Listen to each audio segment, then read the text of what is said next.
Good morning. Welcome back. It's Friday Coffee Talks, episode number 59.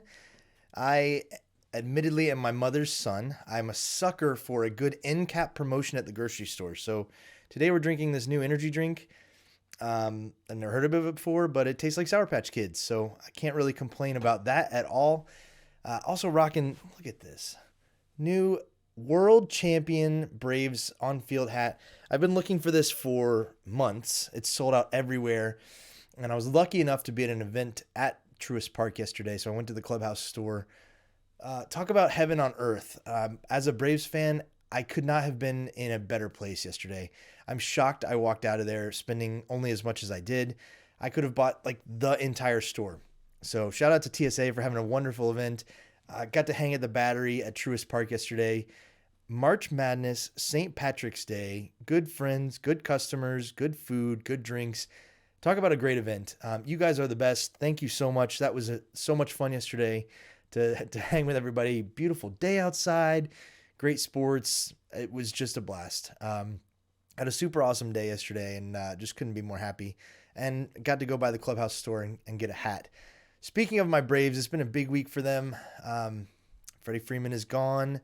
I never thought I would be as okay with that as I am, but I think this week is further proof that Alex Anthopoulos is the greatest manager in all of Major League Baseball. Greatest general manager in all of Major League Baseball. Guy played his situation perfectly. He did everything right. He did it all in the right order, which I think is most important. I've had this discussion with a couple of people. We let a franchise icon go in Freddie Freeman. He went to LA. Boo Dodgers, can't stand them. I might throw up a little bit the first time I see him in a Dodger hat. However, if the Braves had let him sign with the Dodgers first and then pulled off all the same trade and extension with Matt Olson that they did, there would have been riots. I think Truist Park would have been burned to the ground. But Alex took the bull by the horns. He made the trade before Freddie could announce his signing with the LA. And it turned out great. We got a hometown kid coming back. We signed him to a long-term deal. We got Eddie Rosario back. I heard yesterday they're in talks with Jorge Soler. So let's go Braves. Let's run it back. World Series 22. Let's take it again. Can't be more excited. But the one thing I want to talk about this week is a couple things, kind of sales-focused things today. I had lunch with one of my best friends this week, and we talked a lot about sales and just kind of our approach to it, how we talk to people, how we kind of come to our work. And he said something that I love. I couldn't agree with more. It may be against the grain for some of the sales traditionalists out there and maybe some of the sales gurus or trainers that are all over the place. But he said something that I completely agree with. There's three things that we do in sales, no matter what you're selling. You build relationships, you earn trust, and you serve people. That's what we do. That's what I want to do. When I sit down at this desk and when I start typing emails, when I pick up the phone to call somebody, when I head into a meeting, those are the three things I want to accomplish. I don't care about commission checks. I don't care about quota. I mean, all those things are things that I want to, but if I can do those three things well, all the other stuff that I want to accomplish will be there. Build relationships, earn trust, serve people. That's it. It's as simple as that. And I think, a lot of the things that people kind of talk about as, general sales tips or whatever that feeds into that, right? Know your product, know your pitch, know your competition. Yeah, that goes into earn trust. If you sit down in a meeting and you start to just spout out a bunch of crap that doesn't mean anything, people will see through that and they won't trust you. So earn their trust, build their relationships, be a human. Don't be there trying to be manipulative and trying to extract every dollar out of your customers that you can. Like, that's disingenuous. It's sleazy. And nobody wants to work with somebody like that. You have to build an actual relationship with them, sit down with them.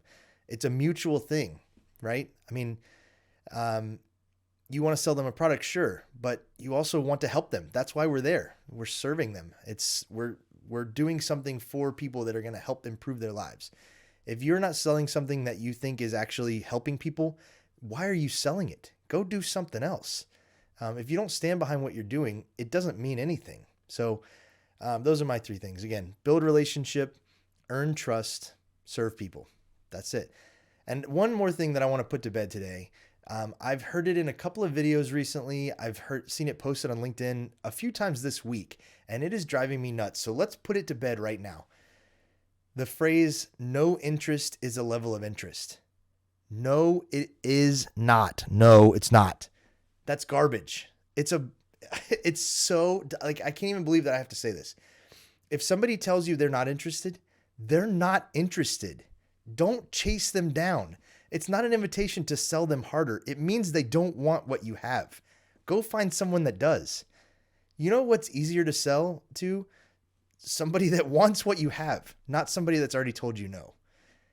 If you're continuing to chase somebody and to put a hard sell on somebody that has told you no already, it doesn't make you a good, persistent seller. It makes you a jerk. It makes you somebody that nobody wants to work with. And I'll give you a perfect example of it. Sirius XM.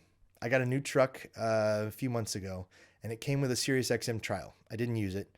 Nothing against Sirius. I just didn't use it. I use my phone plug-in most of the time.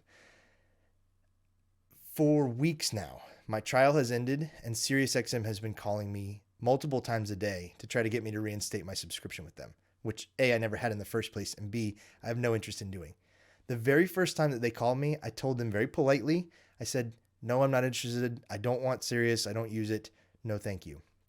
They have continued to call me at least 2 weeks, asking about all this stuff and asking me to resubscribe and all. And I'm getting progressively more and more upset to the point that I'm not reconsidering my decision. I don't care how much they offer me in discounts or, extra perks, this and that. They're making me so upset to the point that I don't care how great their radio is. I will never give money to SiriusXM again. They have been blacklisted from my family because they're putting on annoying, pushy sales tactics.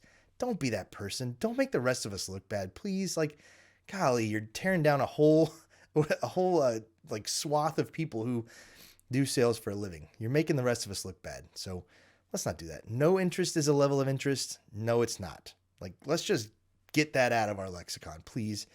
It's stupid. So that's my rant for the day. I'm a little more passionate than I probably normally am because it's something I believe in and I stand behind, and that's it for the day. So thanks for joining us. Have a great week. We'll catch you next week.